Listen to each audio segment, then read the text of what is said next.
स्वधास्तोत्र। ब्रह्मोवाच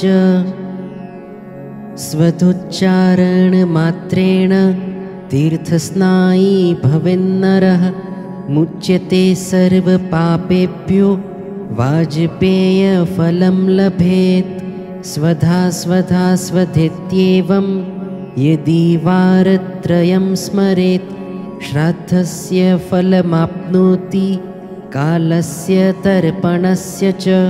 श्राद्धकाले स्वधास्तोत्रं यः शृणोति समाहितः लभेत् श्राद्धशतानां च पुण्यमेव न संशयः। स्वधा स्वधा स्वधेत्येवं त्रिसन्ध्यं यः पठेन्नरः प्रियां विनीतां स लभेत् साध्वीं पुत्रं गुणान्वितं। पितॄणां प्राणतुल्यात्वं द्विजजीवनरूपिणी श्राद्धाधिष्ठातृदेवी च श्राद्धादीनां फलप्रदा।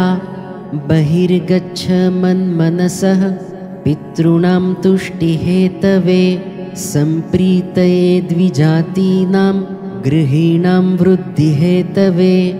नित्यात्वं नित्यस्वरूपासि गुणरूपासि सुव्रते आविर्भावस्थिरो भावः सृष्टौ च प्रलये तव।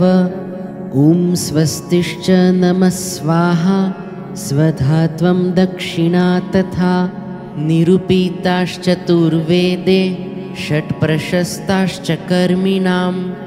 पुरासिस्त्वं स्वधा गोपी गोलोके राधिका सखी धृतोरसि स्वधात्मानं कृतं तेन स्वधा स्मृता। इत्येवमुक्त्वा स ब्रह्मा ब्रह्मलोके च संसदि तस्थौ च सहसा सद्यः स्वधा साविर्बभूवः। तदा पितृभ्यः प्रददौ तामेव कमलाननां तां सम्प्राप्य ययुस्ते च पितरश्च प्रहर्षिताः। स्वधास्तोत्रमिदं पुण्यं यः शृणोति समाहितः स स्नातः सर्वतीर्थेषु वेदपाठफलं लभेत्। इति श्रीब्रह्मवैवर्तमहापुराणे प्रकृतिखण्डे ब्रह्माकृतं स्वधास्तोत्रं सम्पूर्णम्।